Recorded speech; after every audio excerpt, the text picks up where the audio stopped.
Wow, I really enjoyed this film. It wrapped up the trilogy pretty nicely, if you would ask me. It had a twist in here even though it was kinda cliche, I still liked it. I still enjoyed it. I may even have loved it. I think I loved it. I loved this movie. I loved this trilogy, minus part 2. Fear Street is a film based off of the book series by R.L. Stine. Does this name sound familiar to you? You dumb kid? You dummy kid? That's because he wrote Goosebumps. You silly Billy dummy kid? Probably most kids' introduction to horror in the mid 2000s. This Netflix series was set to be released weekly, first with 1994, then 1978, then 1666, blah blah blah blah blah. Because of part 2, I was worried that they were going to drop the ball with this one as well, but I surprisingly enjoyed this one just as much, if not better, than the first film. So let's dive into Fear Street 1666. Was it really good? Should you watch this trilogy? Maybe you should skip part 2, but let's figure out the rest of the answer together. This film started exactly where part 2 ended. We are now in 1666, trying to figure out what happened to Sarah Fire. Was she really a witch, or did something else happen? Ooh. Most of the characters we've grown to know throughout these parts are playing different characters in this time period, and I think it's mainly because they want to give us familiar faces to look at and make it not feel like we're just in another time thing doing dumb shit again, because I think that was my main issue with part 2, is that none of these characters were the same characters, so I didn't feel any connection to part 2 at all. And having these people have familiar faces, I think, kinda helped with have that familiarity to it. The story of Sarah Fire was something that I feel like I should have expected, but I kinda didn't. I didn't make a huge deal about this in the first part, but Dina and Sam are lovers, basically speaking. I don't think that's necessarily a huge deal. It's normal at this point, just let it be a thing. But I didn't foresee this happening. Sarah Fire and Hannah Miller, their characters in the past, I guess, or the two characters that their characters are portraying in the past, were lovers as well. So basically, everybody thought that Sarah Fire was evil and a witch and a monster because she was gay.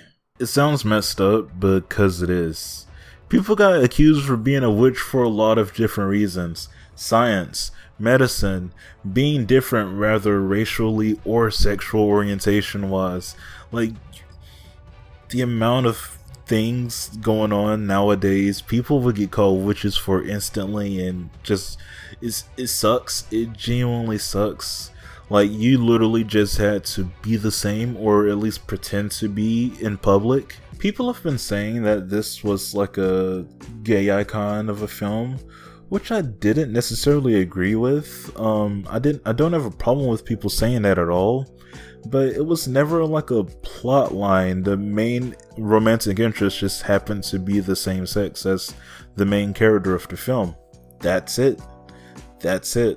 So during this part, making Sarah Fire's reason for being a witch, for people calling her a witch, being that she was gay, is a great way to subtly push it into the limelight and make it make this seem like it's actually pushing for a positive message towards gay people. Sarah's friends took her to this actual witch's place where actual witch stuff was, to get some drugs, of course, because that's what teens do no matter what time period they're in. But there was this book that had an enchantment in there, and that enchantment was to make a contract with the devil.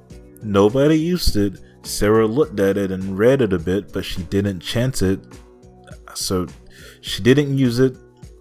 But once she got back, apparently somebody did, because bad things keep happening to people. Ooh. While running away from everybody because they thought she was a witch, she stumbled upon Sullivan Good's lair. His lair, with the book, with the circle and everything, the lair we saw in part 2. that entire place, that's his thing. The only person that was good to Sarah, you know how messed up that has to feel. The only person that was good to Sarah, and he ends up accusing her of his sins. Now, ever since then, up to this day, all of the goods up to this present day has been given names every few years to the devil so that he can be on the good side, his family can be on the good side, good things can happen to them, and that one person whose name's right now can go off on a killing spree before they eventually die. And the only good we know in this present time is Nick Good. Yep, that's right. The officer from part 1. Yep. Ziggy's romantic buddy interest thing from part 2. That's right. He is behind everything. As a twist, it's hella cliche, but it works. It kinda gives you a point to connect each of the parts to, and they all can connect now. There's a good in every situation. Nick is in every situation within these parts. He's always lurking somewhere in the background. None of the killers approach him. He is always there, no matter if it's as a bystander role, as an officer role, or if he's running away from the person like he was in part 2. He is always there. It brought the charm back to this series, kinda. Like, the charm was lost within the second one, but within this one, it kind of brought this charm back. Like, it makes everything kind of feel cohesive, like, contained in these two towns, I guess, technically, because they're two towns, yada yada yada. It makes everything feel connected. That's always fun. Guys, I don't really have to explain how this ends. Obviously, Nick dies. Duh. Everything that's bad, you know, the curse is lifted in Shadyside. Yep, the curse is lifted. The end. Yep.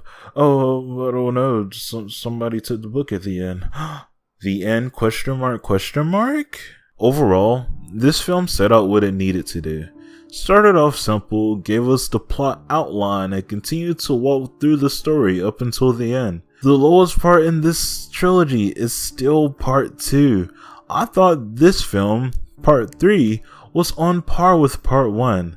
Maybe bringing it back to the 90s gave it that charm it was missing, but I enjoyed Sarah's backstory more as well. It felt way more important than Ziggy's backstory, the little summer camp trip. Part 3 surprisingly wrapped everything up nicely with a nice little bow on top.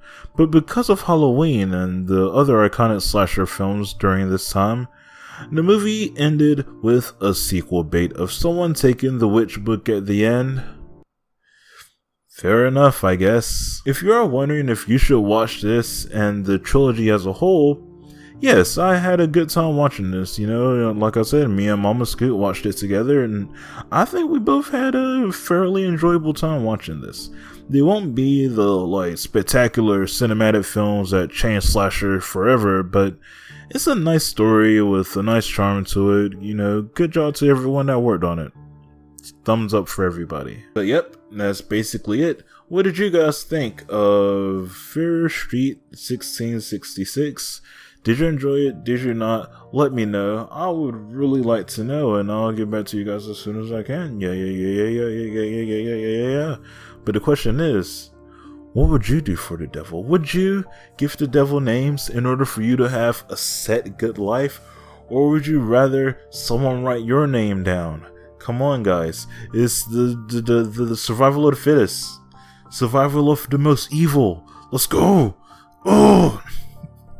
Goodbye.